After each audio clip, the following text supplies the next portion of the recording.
Vamos lá então.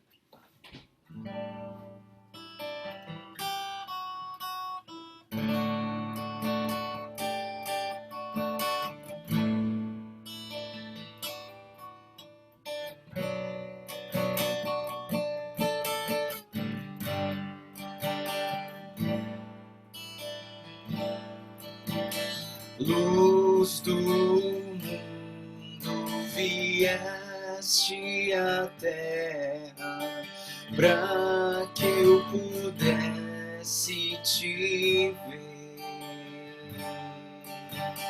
Tua beleza me leva a adorar-te. Quero contigo viver.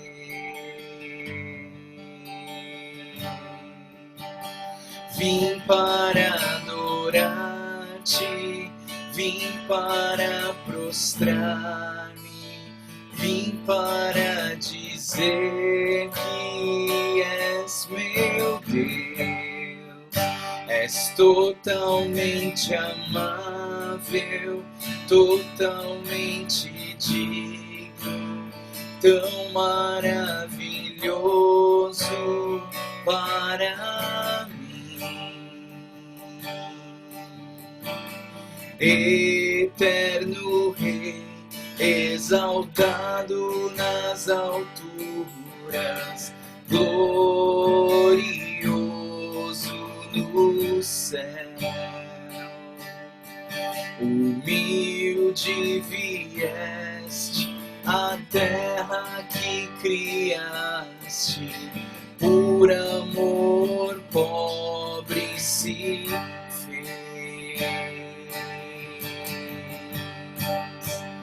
Vim para adorar-te, vim para prostrar-me, vim para dizer que és meu Deus.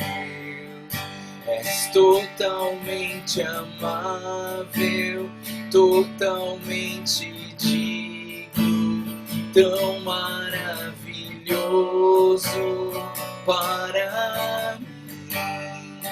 E eu vim para adorar-te, vim para prostrar-me, vim para dizer que és meu Deus. És totalmente amável, totalmente digno, tão maravilhoso para mim. E eu nunca saberei o preço dos meus pecados lá na cruz. Eu nunca saberei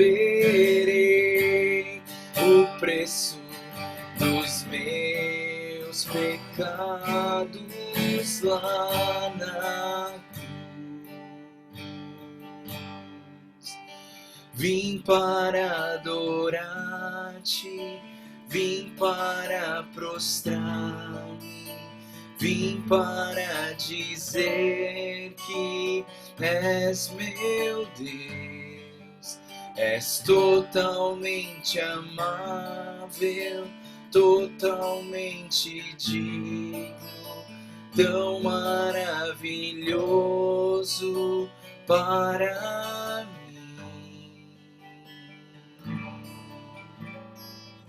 Senhor Deus, nós viemos aqui, Senhor, na Tua presença,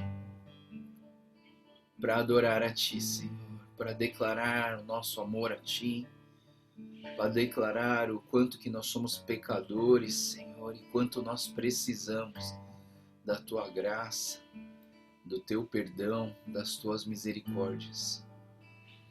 Deus, obrigado, Pai, porque o Senhor nos aceita do jeito que nós somos, imperfeitos, falhos, egoístas, orgulhosos.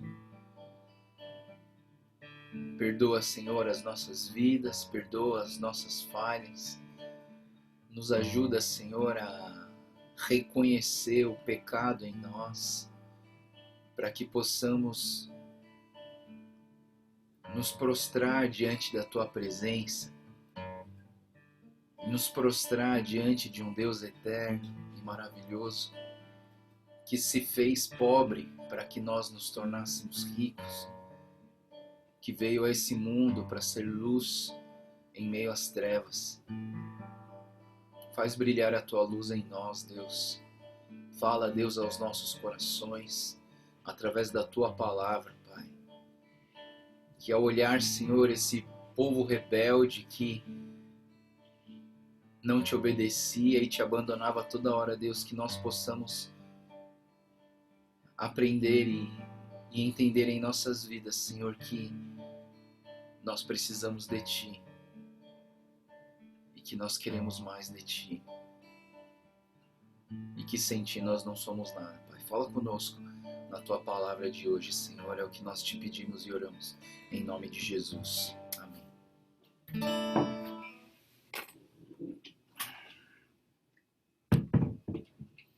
Muito bem. Pessoal, antes de começar, vou dar um aviso aqui. Foi muito bem lembrado pela tia Kiko, ia me atrapalhar todo. Mas amanhã eu vou ter uma reunião do concílio dos pastores da denominação.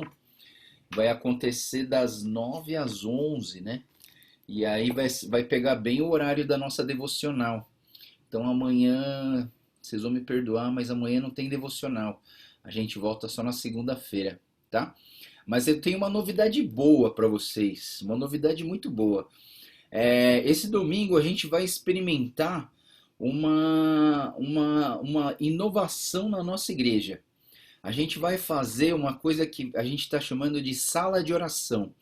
Então a gente vai ter o nosso culto online, que começa às 9h30, termina por volta de umas 11h30, né, mais ou menos, ou 11h15, né? E aí, logo depois lembrando que esse domingo é dia 30, né? Ainda não é Santa Ceia, né? Santa Ceia no outro, né? Mas nesse domingo, então, depois do culto, a gente vai abrir esse Zoom aqui, o Zoom, essa sala, para quem quiser receber oração. A oração vai ser individual. Então, como que vai acontecer?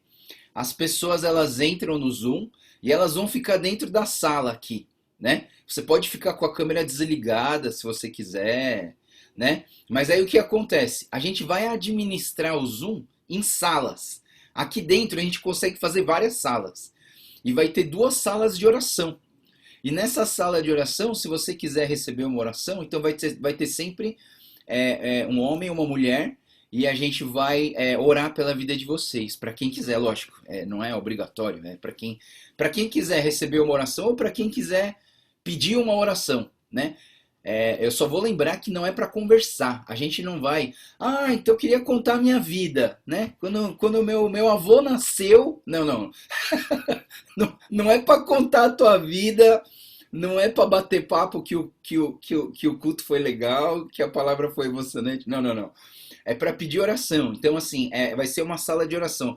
A gente tem que ser objetivo, por quê? Porque pode acontecer... na verdade, de ter muita gente. Então vai ser uma fila. Então a gente não pode ficar gastando muito tempo conversando com as pessoas, entendeu? Então vai ser uma coisa meio direta. Você quer receber uma oração? Você não precisa ter um pedido de oração. Eu quero receber uma oração. Você entra na sala, vão te colocar lá dentro, a gente vai orar pela tua vida. Se Deus trouxer uma palavra, um versículo da Bíblia para falar para vocês, a gente vai falar, né? Então a gente vai fazer uma experiência nesse domingo para ver como é importante isso e como... E assim, a gente tem visto muita gente de fora, que não é da nossa igreja, assistindo nossos cultos. De repente essas pessoas gostariam de receber uma oração e aí essas pessoas vão entrar e a gente poder conhecer elas, a gente poder orar pela vida delas, né? Então esse domingo a gente vai ter 2 salas de oração no Zoom. Eu vou explicar melhor durante o culto. E aí, se vocês quiserem, vocês podem entrar, tá? Então é uma coisa muito simples, você não precisa ter um pedido de oração, mas se você tiver um pedido de oração, você fala assim, olha, queria pedir para você orar pelo meu casamento, beleza? Aí a gente vai orar pelo teu casamento, né? Mas assim, não é para você, assim, contar a história, bater papo, falar, então, sabe o que acontece, né? Ontem eu tava comendo macarronada. Não, tipo assim, não é para falar longas histórias, assim. Fala o pedido de oração, ou você não tem nem o pedido de oração. Olha, eu não tenho nem o pedido de oração, eu só queria que vocês orassem, beleza. Aí a gente ora e vai durar, em média, uns 5 a 8 minutos para cada pessoa. Por quê? Porque talvez tenha uma fila. E aí tem que. E a pessoa que recebeu a oração já sai da sala e sai porque a gente tem que rodar a fila para o pessoal receber a oração, tá? É uma novidade, pessoal. A gente nunca fez na nossa igreja.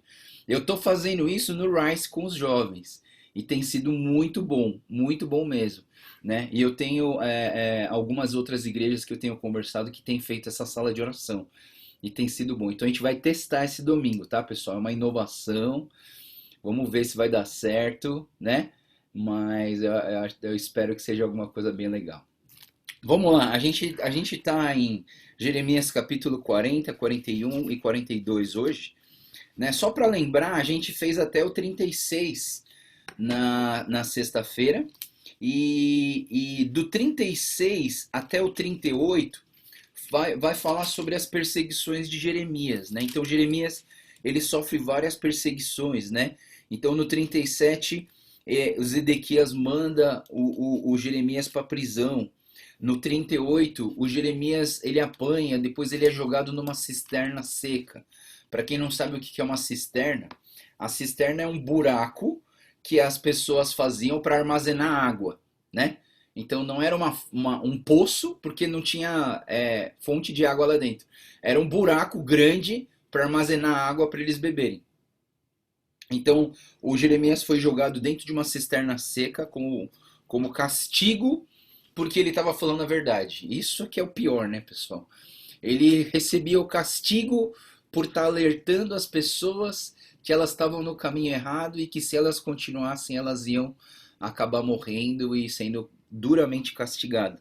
Mas aí ele dá os reis, principalmente os Edequias, ele prende, ele maltrata, ele tortura e ele joga o Jeremias numa cisterna. E aí no 39, né, é a hora da queda, que também era capítulo de ontem, né? Então foi exatamente nesse momento em que Nabucodonosor entra, invade, destrói tudo, pega o pessoal de escravo e começa a levar todo mundo acorrentado para Babilônia. Aí começa o nosso capítulo 40 hoje, tá? E aí o título do capítulo 40 é a libertação de Jeremias. Por que a libertação de Jeremias? Porque Jeremias também era do povo de Judá. Então, assim, quando o povo foi levado cativo para a Babilônia, o Jeremias estava lá no meio do povo, né? Então ele estava acorrentado e ele foi, e aí vai falar um pouquinho sobre essa história. Vamos ler de 1 a 4, que diz assim: O Senhor dirigiu a palavra a Jeremias depois que o comandante da guarda imperial, Nebuzaradã, o liberou em Ramá, e ele tinha encontrado Jeremias acorrentado entre todos os cativos de Jerusalém e de Judá, e estavam sendo levados para o exílio da Babilônia. Quando o comandante da guarda encontrou Jeremias, disse-lhe: Foi o Senhor Deus, que determinou essa desgraça para esse lugar. Agora o Senhor a cumpriu e fez o que tinha prometido. Tudo isso aconteceu porque vocês pecaram contra o Senhor e não lhe obedeceram. Mas hoje eu o liberto das correntes que prendem as suas mãos. Se você quiser, venha comigo para a Babilônia e eu cuidarei de você. Se, porém, não quiser, pode ficar. Veja, toda essa terra está diante de você. Vá para onde melhor lhe parecer. Então, o que acontece aqui? Um próprio comandante do exército babilônio, ele proferiu a palavra de Deus, né? É interessante isso, né? Porque o Jeremias era o profeta que estava trazendo esse alerta. E aí, esse comandante do exército babilônio vem para o Jeremias, solta ele e fala assim: ó, toda essa desgraça que veio para o teu povo foi porque o povo desobedeceu e desviou dos caminhos do Senhor, né? E ele tava, e foi só, na verdade, foi só uma confirmação de Deus de que as palavras de Jeremias estavam certas, né? Deus, ele usou até uma pessoa de outro. Isso é bom para a gente entender, né? Deus, ele não é o Deus somente de Judá e de Israel. Ele é o Deus de todas as nações, né? Só que assim, de uma certa forma, essa aliança que Deus tinha com Israel era uma aliança que Deus queria ter com todas as nações. Então, Israel seria o quê? O exemplo. Israel seria o quê? A luz para as nações. Israel seria o quê? O exemplo de comunhão e de aliança entre duas pessoas. Vamos chamar o povo de Deus da noiva e de Deus de um noivo. Essa aliança feita entre eles era para ser o exemplo para que essa aliança fosse feita com todas as nações. Mas a gente vê que Israel pisou na bola, por quê? Porque eles abandonaram a Deus, não obedeceram a Deus e fizeram tudo o que é errado. Então, o versículo 5, a gente vê que esse comandante Nebuzaradã, ele está libertando Jeremias, está falando, Jeremias, para onde você quiser ir, você pode ir. Mas aí ele dá uma sugestão no versículo 5. O versículo 5 diz assim: contudo, antes de Jeremias se virar para partir, para partir, Nebuzaradã acrescentou: volte para Gedalias, filho de Acaim, neto de Safã, a quem o rei da Babilônia nomeou governador sobre as cidades de Judá, e viva com ele entre o povo, ou vá a qualquer outro lugar que desejar.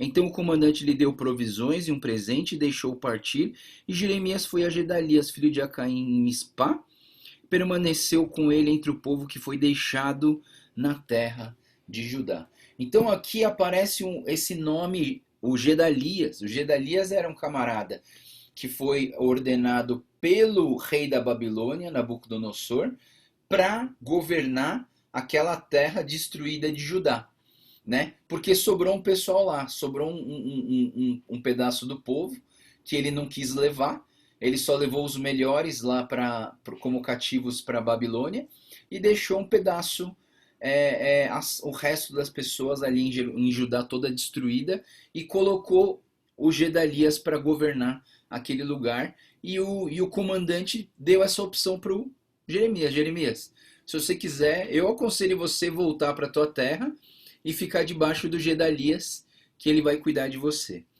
Aí é uma novelinha, né? Isso aqui é quase uma novelinha, né, pessoal? Aí o versículo 7 começa dizendo assim: havia comandantes do exército que ainda estavam no campo aberto com seus soldados. Eles ouviram que o rei da Babilônia tinha nomeado Gedalias, filho de Acaim, governador de Judá, e havia encarregado os homens e mulheres e crianças dos mais pobres da terra, que não tinham sido deportados para a Babilônia. Então foram até Gedalias em Mispá Ismael, filho de Netanias, Joanã e Jonatas, filhos de Careá, Cesarias, filho de Tamumete, filhos de Efai, Netofate, Jazanias, filho de Macatita, juntamente com seus soldados. Versículo 9: Gedalias, filho de Acaim, neto de Safã, fez um juramento a eles e aos seus soldados: não temam sujeitar-se aos babilônios e estabeleçam na terra, sujeitem-se ao rei da Babilônia, e tudo lhes irá bem. Eu mesmo permanecerei em Mispá para representá-los diante dos babilônios que vierem a nós. Mas vocês façam colheita de uvas para o vinho, frutas das olivas para o azeite, ponham produto em jarros e vivam nas cidades que vocês ocuparam. Né? Então, o que acontece aqui? Né? Esses judeus que sobraram, né? Eles foram até o Gedalias, e o Gedalias falou assim: olha, não precisa ficar com medo da gente não, a gente da Babilônia, não precisa ficar com medo não, quando a gente vai deixar vocês viverem bem. Então, o Gedalias, ele veio aqui com uma certa mensagem de paz para aqueles que sobraram em Judá, né? E eles vieram, Gedalias falou para eles ficarem tranquilos que eles iam ser cuidados naquele lugar, né? Então, o que acontece, a partir do versículo 13, aliás, versículo 11 e 12, o pessoal que fugiu para Moab, para Amon, para um monte de lugar, começaram a voltar para Judá. E aí, no versículo 11, versículo 13, aí no versículo 13, esse Joanã que veio junto ali no começo das primeiras pessoas, ele veio trazer um alerta para o Gedalias. Ele falou ao Gedalias: cuidado, que eu ouvi dizer que esse Ismael, que era uma outra pessoa que está aqui no versículo 8, né? Que vieram para o Gedalias, esse Ismael está querendo te matar. Então deixa eu matar ele antes dele te matar. Ou seja, estamos falando assim, o Gedalias é um cara da Babilônia que veio governar Judá. Aí tem um monte de judeu que começou a aparecer. Um dos judeus, chamado Ismael, resolveu assassinar o Gedalias. Talvez ele pensasse assim: ah, se eu matar o Gedalias, a gente domina de novo Judá, volta ao que era antes, e aí eu vou ser o chefe daqui, né? Só que aí não deu certo. Por quê? Porque o Gedalias estava vindo com boas intenções. E aí o Joanã, ele percebeu e foi avisar. Só que o Gedalias não acreditou no Joanã.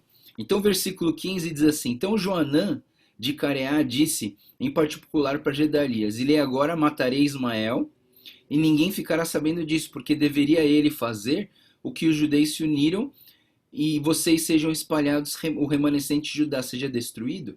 Versículo 16: Gedalias, filho de Acaim, disse a Joanã: não faça uma coisa dessas. O que você está dizendo sobre Ismael não é verdade. Então o Gedalias não acreditou nas palavras de Joanã, né? É claro, se você pensar comigo, né? Na novelinha é assim: vem um cara de fora para governar um povo que está escravizado. Aí um dos escravos fala assim: olha, aquele outro ali quer te matar, deixa eu matar ele. Aí o cara, na sua boa vontade de governar, ele falou assim: ah, isso não é verdade, deixa assim mesmo, ele não vai fazer nada, né? Porque qualquer um dos dois poderia estar mentindo, né?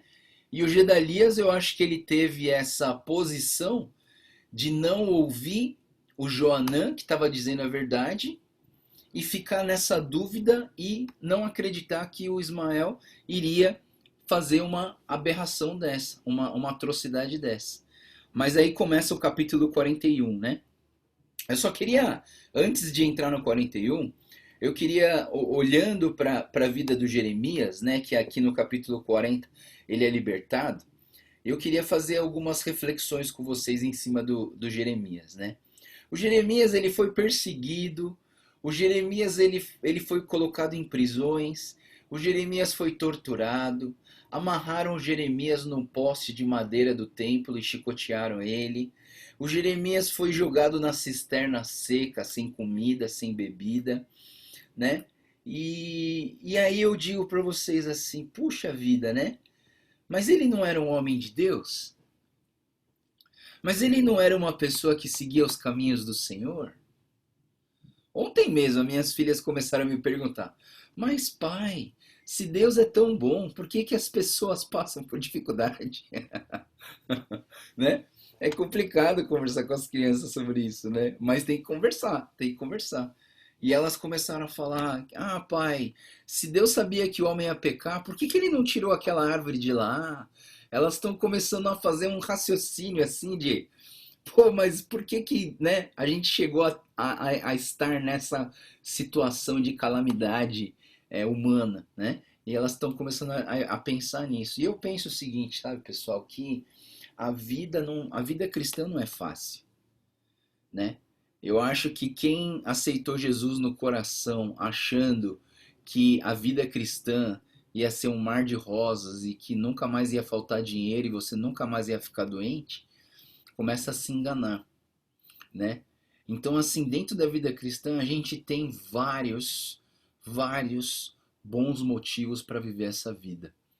E é a melhor vida que existe no mundo. Só que nós não estamos livres do sofrimento. Eu diria até, pessoal, que olhando para Jeremias, essa reflexão que eu faço, eu diria até que o sofrimento é inevitável. Não tem alguém aqui que fala assim: não, depois que eu converti e entreguei minha vida para Jesus, nunca mais tive decepção, nunca mais tive problema relacional. nunca mais fiquei doente, nunca mais perdi gente que eu amava. Não, né? Então eu digo para vocês, uma reflexão que eu faço olhando para Jeremias, o sofrimento é inevitável, né? E eu penso o seguinte, pessoal, sempre que uma pessoa está frutificando, né? É uma frase que eu até conversei com alguém na Inc essa semana, falando que a primeira coisa que eu falei para essa pessoa quando eu conheci ela 8 anos atrás foi que só se atira pedra em árvore que dá fruto, né? Então, quando a árvore está dando bons frutos, aí vai começar a gente querer atirar pedra para quê? Para pegar os frutos, né? E aí eu digo para vocês, muitas vezes quando a gente está fazendo a coisa certa, andando no caminho certo, buscando as coisas certas, lutando para viver em santidade, a gente vai começar a tomar pedrada. Mas por quê, pastor? A gente está tentando fazer tudo certo. Sim, mas a gente tem vários tipos de pessoas no mundo. A gente tem pessoas invejosas, pessoas que são orgulhosas, pessoas que olham para você e falam assim: como assim ele tem e eu não tenho? Pessoas que falam assim: ah, mas ele é mais novo que eu e tem mais do que eu, né? Poxa, mas ele é não sei o quê, e assim, a humanidade, é por isso que eu falo, né? A humanidade ela é caída. E nessa queda, a gente está envolvido com as consequências do pecado. Então, muitas vezes, quando a gente está dando mais fruto, é o momento que a gente toma mais pedrada, né? E eu vejo que Jeremias tomou muita pedrada. Outra coisa que eu vejo em Jeremias, que eu reflito na vida dele, é a perseverança de Jeremias. Jeremias era uma pessoa muito perseverante.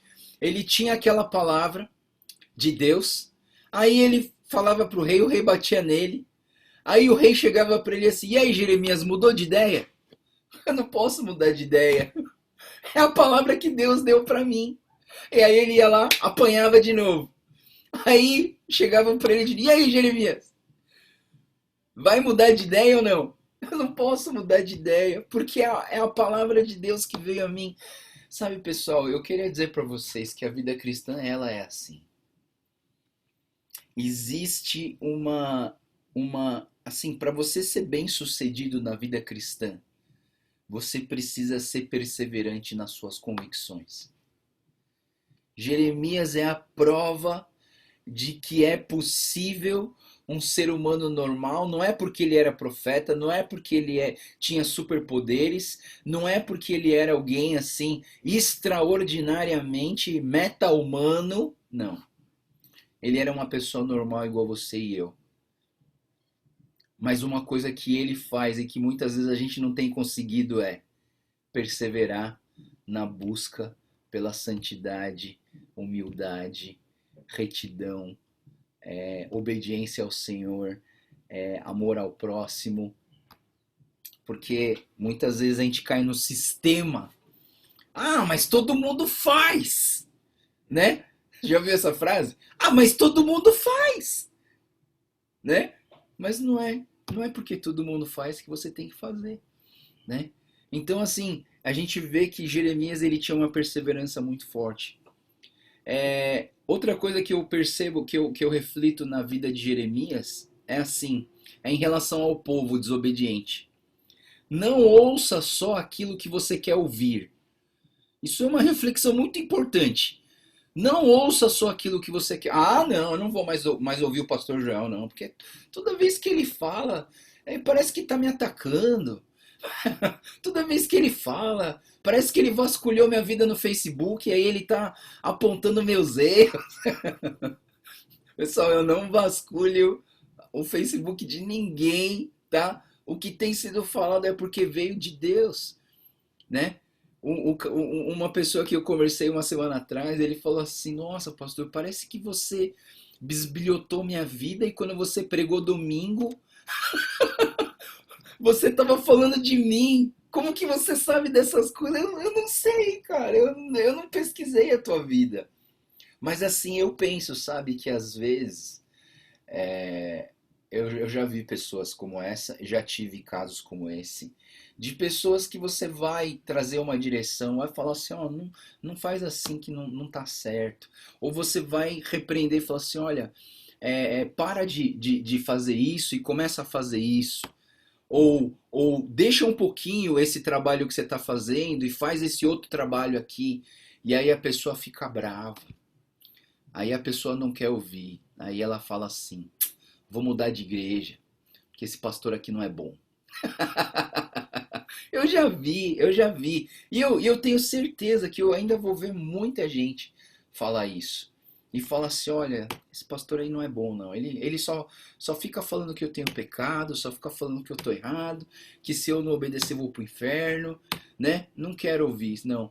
Nós precisamos aprender a ouvir o que nós temos que ouvir. E não só ouvir coisa boa.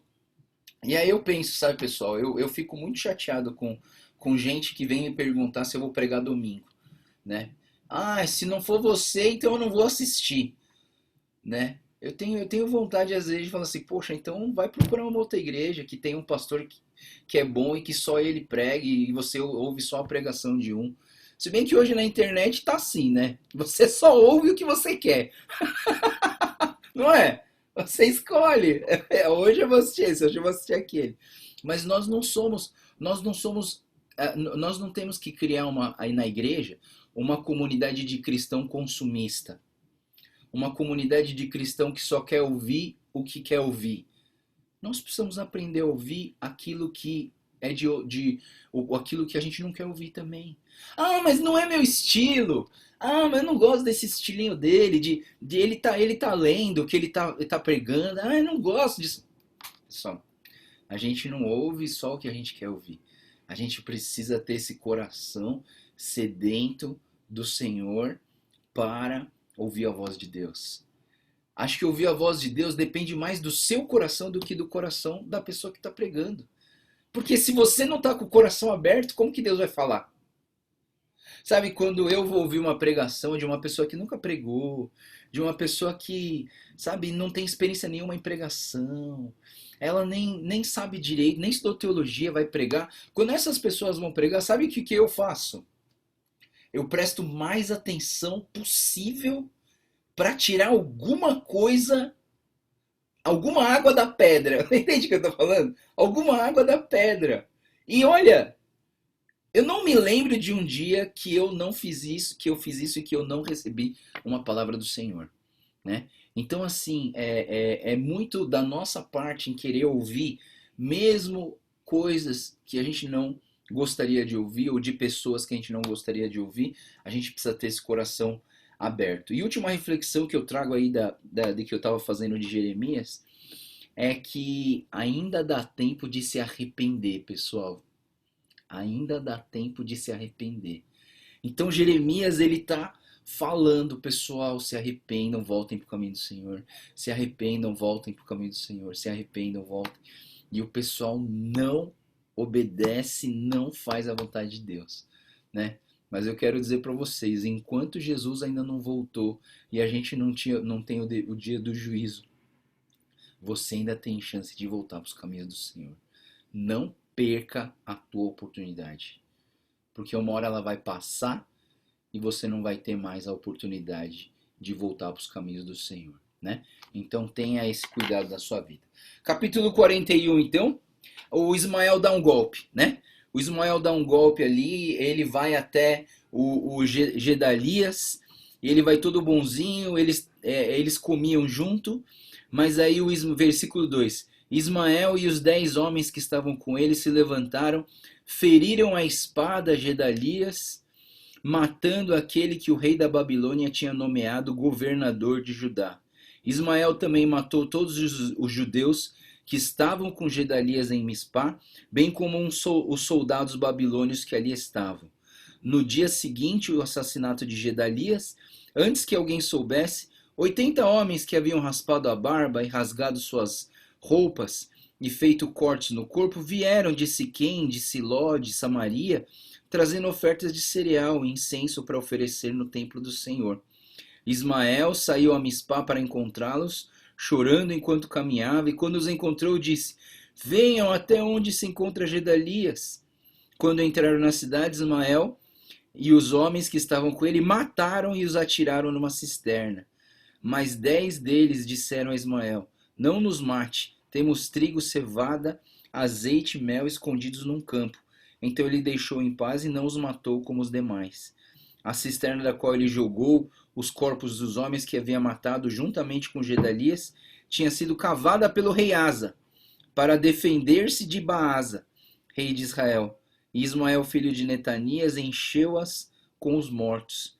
Ismael tomou como prisioneiros todos os restantes do povo de Mispá, inclusive as filhas do rei, sobre as quais Nebuzaradã, o comandante da guarda imperial, havia nomeado Gedalias governador, e Ismael levou os prisioneiros e partiu para o território de Amon.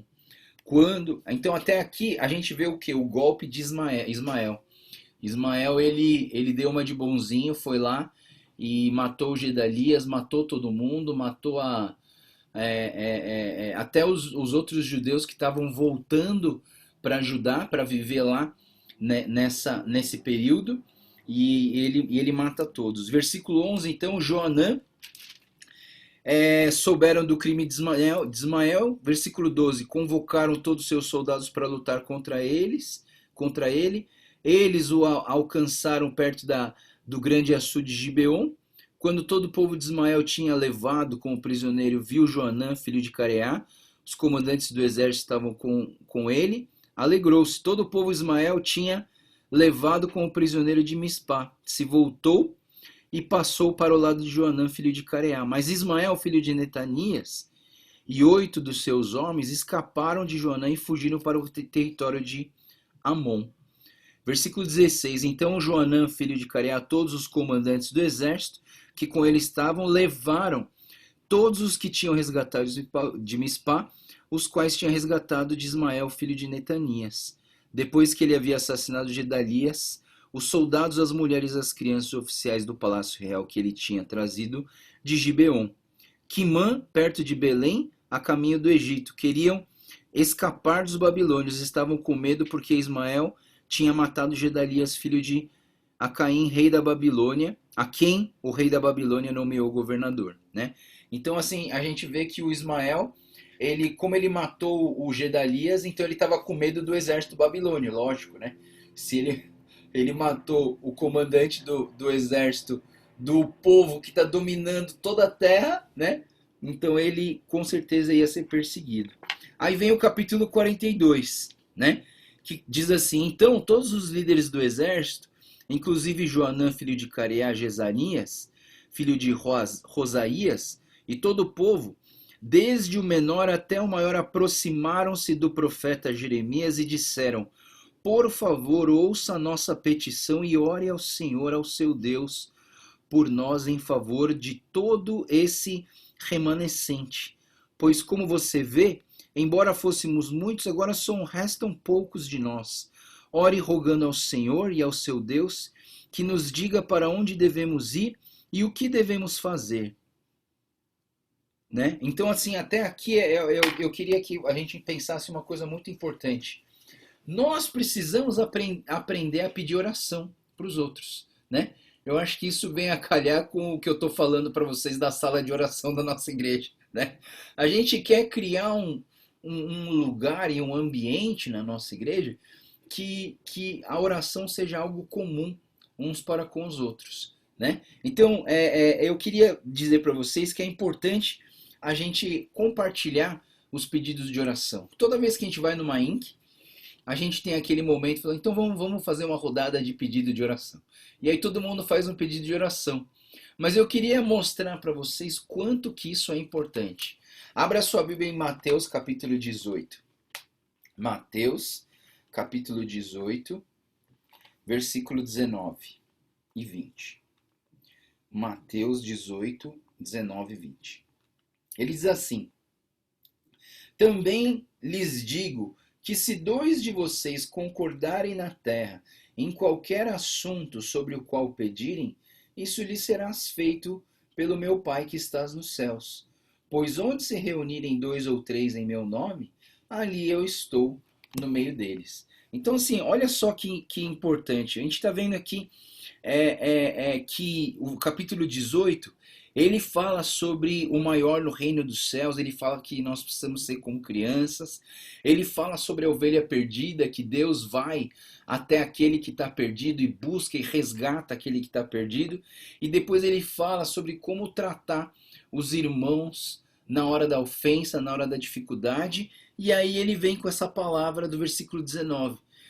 Também lhes digo, se dois de vocês concordarem na terra em qualquer assunto sobre o qual pedirem, lhe será feito por meu Pai que está nos céus. Né? É claro que se os dois concordarem assim, vamos assaltar um banco, né? Isso não vai dar certo, né? Porque está contra a palavra e a vontade de Deus. Mas assim, vamos orar por uma causa. Vamos orar para Deus abençoar a nossa igreja. Vamos orar para Deus salvar aquele que está perdido. Quando dois concordarem, né? E aí vem, mais uma vez, né? Eu vou trazer para vocês uma coisa muito importante. Quando a gente olha para a palavra de Deus, e a palavra de Deus, ela está falando para nós que quando Jesus falou com os discípulos sobre a igreja, né? Pedro veio falar assim, tu és o Cristo, filho do Deus vivo. E aí Jesus ele fala assim, sobre essa pedra edificarei a minha igreja e as portas do inferno não prevalecerão contra ela. Aí ele fala assim, tudo que ligares na terra terá sido ligado nos céus, tudo que desligares nos céus terá sido desligado na terra. Ou seja, a igreja, para a igreja foi dada uma autoridade que é vinda do próprio Deus sobre as nossas vidas. Então, quando dois se reúnem em nome do Senhor em uma petição, a gente vê que isso de uma certa forma, é autoridade da igreja. É claro que esse pedido tem que estar debaixo da vontade de Deus, né? Então, eu vejo que é importante esse povo aqui, o Joanã principalmente, ele chega para o Jeremias e fala assim, ore e rogue ao Senhor, o seu Deus, que nos diga para onde devemos ir e o que devemos fazer. E eu vejo que essa deveria ser a nossa oração diária, não é verdade, pessoal? Deus, para onde eu devo ir e o que eu devo fazer? Essa deveria ser a nossa oração diária, né? Mas não. A gente acorda, faz tudo do jeito que a gente quer, acha que a nossa boa intenção vai resolver todas as coisas, e aí quando as coisas dão errado, no final do dia a gente fala assim, poxa Deus, deu tudo errado. É claro, você não pediu para Deus dirigir a sua vida, você não pediu para Deus levar você para o lugar certo, na hora certa, né? Então eu vejo que aqui está uma lição importante para nós, que nós precisamos orar, buscar o Senhor e falar, Deus, me fala o que é para eu fazer, me fala para onde que é para eu ir. E eu acho que isso é importante nas nossas orações, porque isso faz com que nós criemos uma dependência do Senhor. E a oração, ela tem esse intuito, a oração tem esse propósito de fazer a gente enxergar a vontade de Deus nas nossas vidas, de fazer nós nos submetermos à vontade de Deus em nós. E aí eu penso, né, se a gente fizer isso, a gente vai se dar bem, porque a gente vai estar andando nos caminhos do Senhor, né? Então eu queria que a gente pudesse ter essa reflexão, né? E aí Jeremias, então, olhando para o versículo 4, Jeremias diz assim, eu os atenderei, respondeu o profeta Jeremias, orarei ao Senhor, o seu Deus, conforme vocês pediram. Tudo que o Senhor responder, eu lhes direi. Tudo que o Senhor responder, eu lhes direi, e nada esconderei de vocês. Então disseram a Jeremias, que o Senhor seja uma testemunha verdadeira e fiel contra nós, caso não façamos tudo o que o Senhor Deus ordenar a você. Olha só, o povo aqui no versículo 5 está se autocondenando. Ele está falando assim, olha, se a gente não obedecer a palavra de Deus, a gente vai...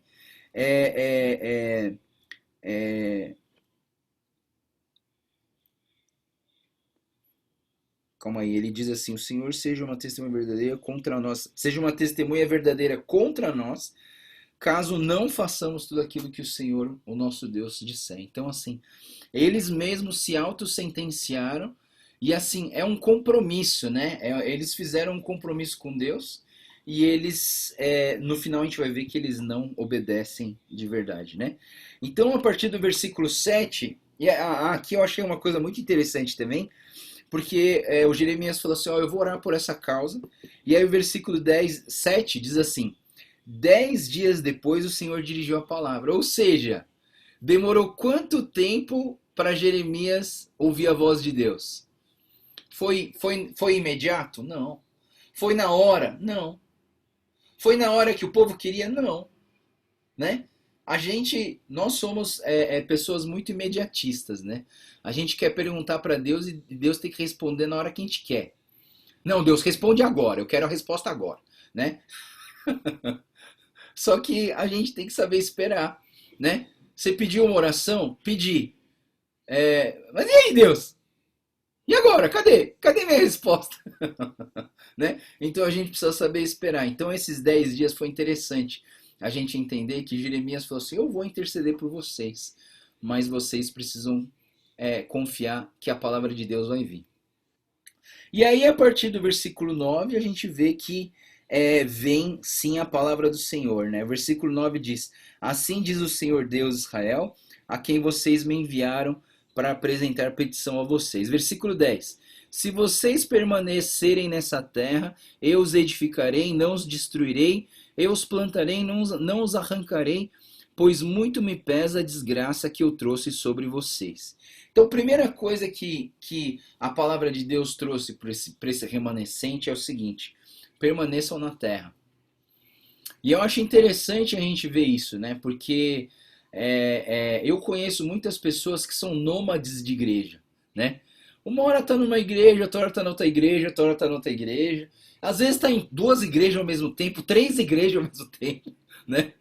Ah, não, eu sou daqui, dali, dali, né? Eu gosto do ministério infantil daqui, da pregação daqui e do lanchinho de lá. Né? Então, assim, tem gente que é assim, né? Então, assim, de uma certa maneira, eu vejo assim, Deus colocou no seu coração para ser de uma igreja, pertença a essa terra, né? Ah, não, mas tem coisa que eu não gosto. Então você tem que se responsabilizar para melhorar ela. Né? É fácil criticar. A gente olha o errado e fala: ah, não gostei, porque aqui tem, sei lá, né? Aqui eu não gosto. Né? Mas assim, a gente precisa estar. Eu acho que essa faz parte da perseverança de obedecer a palavra de Deus. Se Deus colocou no seu coração que aqui é aqui, ponto final. Né? E aqui Deus está falando: permaneçam na terra, eu edificarei, eu plantarei. É interessante ele falar eu plantarei, né, pessoal? Porque eu não sei se você já plantou alguma coisa, mas quando você planta alguma coisa, ela não nasce assim, né? Da noite pro dia já tá com flor. Não, não é assim. Você tem que fazer tudo certo, você tem que preparar a terra, você tem que deixar a terra adubada, colocar, sei lá, farinha de mamona, sei lá o que você tem que fazer, mas você tem que preparar a terra, deixar ela mais fofinha, colocar a semente, isso é plantar.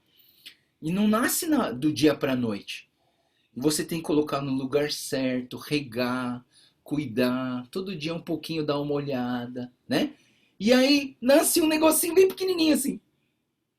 Ainda não tem nada. Aí você vai cuidando, aí o pequenininho vai crescendo bem devagar. Aí demora 1 ano, 2 anos para florir, né? Eu tenho uma orquídea chamada Wanda, que assim, eu comprei uma bebezinha e eu falei assim: nossa, que bonito, né? Eu quero ter essa Wanda. E aí 1 ano, nada. 2 anos, nada. 3 anos, nada. Aí, às vezes você começa a ficar desanimado, mas você não pode desistir. Você continua cuidando, cuidando. Sabe depois de quanto tempo que deu uma flor na Wanda? 8 anos. Depois de 8 anos nasceu uma flor. E pior que nasceu só 2 e um dos botões morreu. Mas pensa na alegria, pessoal. Uma coisa que você plantou, que você cuidou, que você persistiu durante anos e você deu uma florzinha. Poxa, aquilo ali é precioso demais, né? E eu vejo assim que quando Deus fala assim, ó, permaneçam na terra, eu plantarei. Essa plantação, ela não deve ser uma coisa assim, resultados muito rápidos. Por isso a gente precisa perseverar, precisa continuar, precisa regar, precisa fazer parte, né? Isso, então eu vejo que Deus deu essa instrução para o remanescente. Segunda instrução que ele deu, ele fala no versículo 11 assim: não tenham medo do rei, da Babilônia. Não tenham medo do rei da Babilônia, a quem vocês agora temem. Não tenham medo dele, declara o Senhor, pois estou com vocês e os salvarei e os livrarei das mãos dele. Né? Então, outra palavra que eu vejo que Deus trouxe para esse remanescente é assim: não temam as pessoas, temam a mim. Né? Essa palavra que ele fala, não tenham medo, ela tem a ver com o temor de Deus. Sabe, pessoal, se você tem que ter medo de alguém, tenha medo de Deus. Não tenha medo se o Bolsonaro vai fazer coisa errada, se o Dória está fazendo alguma atividade errada, se vai tá tendo gente corrupta aí no nosso país. A gente está passando por dificuldades, por crises econômicas. Mas o que você tem que ter realmente medo? Não é das crises, mas você tem que ter medo, sabe do quê? De Deus. Porque é Ele que vai julgar se você vai para o céu ou se você vai para o inferno, né? Então, assim, eu penso que na nossa vida, claro, não vou falar assim, então não vou ter medo de mais nada. Não, não é isso. A gente tem medo de pegar o vírus, a gente tem medo de sofrer, tem medo de perder pessoas, mas nós temos que ter de verdade medo de Deus. Porque é Ele que pode, que vai julgar as nossas vidas, se a gente vai ter a vida eterna ou não. Versículo 13, outra instrução, ele fala assim: contudo, se vocês disserem não permaneceremos na terra, e assim desobedecerem o Senhor, o seu Deus, e disserem nós não iremos para o Egito e não veremos a guerra, nem ouviremos o som da trombeta, nem passaremos fome, ouçam a palavra do Senhor, ó remanescente de Judá. Assim diz o Senhor dos Exércitos: se vocês estão decididos a ir para o Egito e lá forem residir, a guerra que vocês temem alcançará, fome, receio, seguirá até o Egito e lá vocês morrerão. Então, assim, ele está falando uma palavra de alerta. Se vocês desobedecerem, vocês vão passar por guerra, fome e peste, né? Então Deus está alertando as pessoas. Mas aí a gente vê que do versículo 15 em diante, até o 19 principalmente, ele fala assim: ó remanescente de Judá, o Senhor lhes disse, não vão para o Egito, estejam certos disso. E eu hoje os advirto que vocês cometeram um erro fatal quando me enviaram ao Senhor, ao seu Deus, pedindo: ore ao Senhor e diga-nos tudo o que ele falar e nós o faremos. E eu lhe disse hoje mesmo que o Senhor, o seu Deus, me mandou dizer a vocês, mas vocês não estão obedecendo.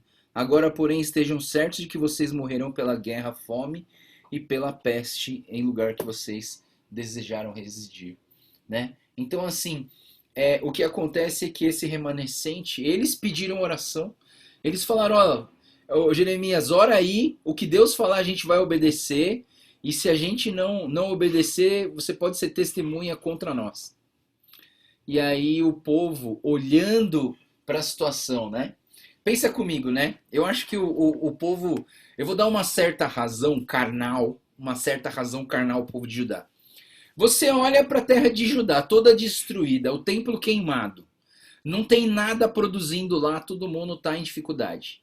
Aí você olha para o Egito. Nossa, suntuoso Egito, cheio de riquezas, com comida, com plantação, com coisas boas, né? Aí você faz o quê? Você imigra, né? Você imigra. Eu vejo assim que muitas pessoas, quando começou a dar esses problemas no Brasil, começaram a ir embora para outros lugares. Ah, não, eu vou para outro lugar.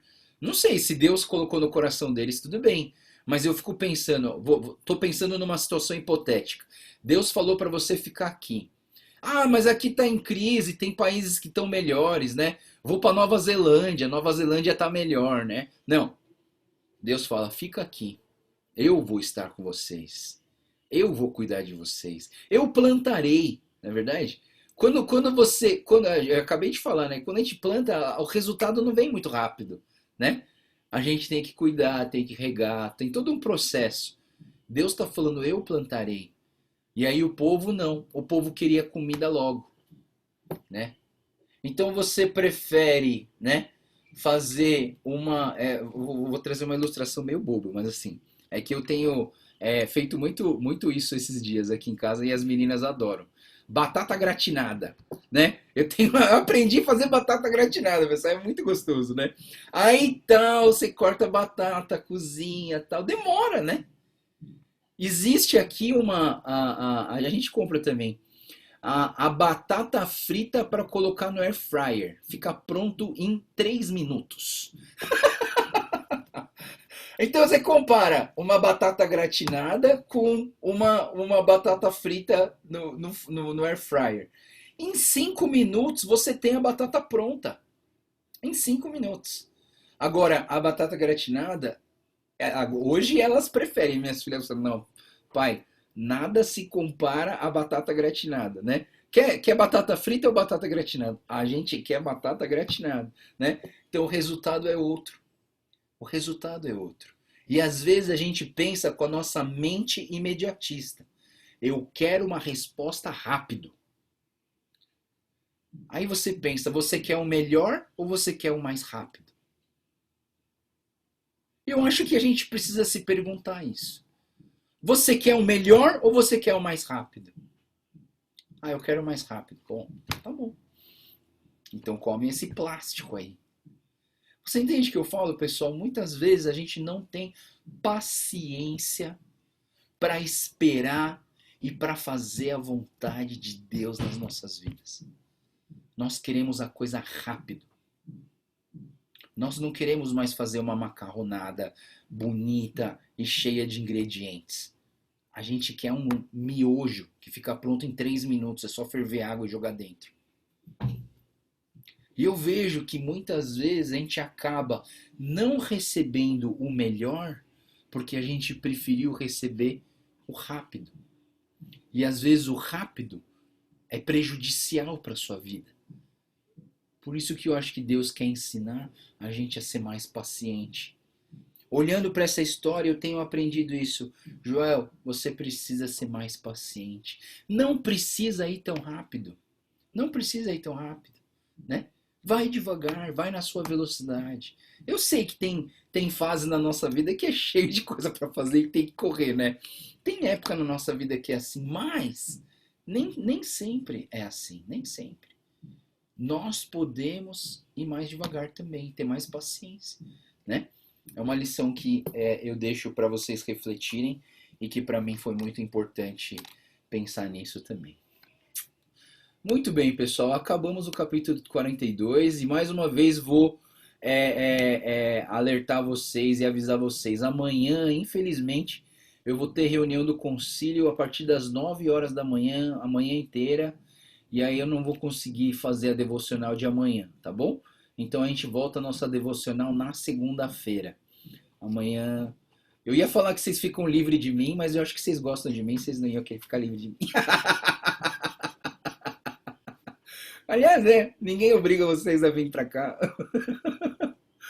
Muito bem, pessoal, desses três capítulos que a gente estudou hoje, alguém quer fazer algum comentário? Alguém quer. Senhor Deus, muito obrigado, Pai, pela tua presença nas nossas vidas, porque o Senhor é um Deus vivo, que fala no nosso coração e que nos guia, Senhor, conforme a tua palavra.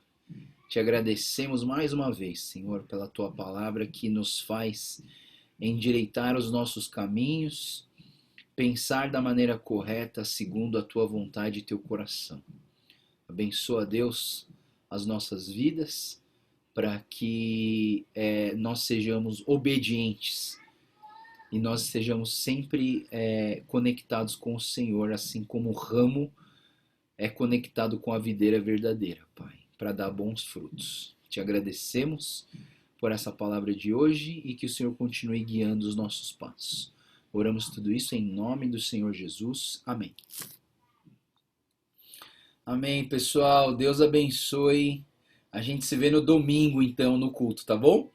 Deus abençoe, pessoal. Tchau, tchau.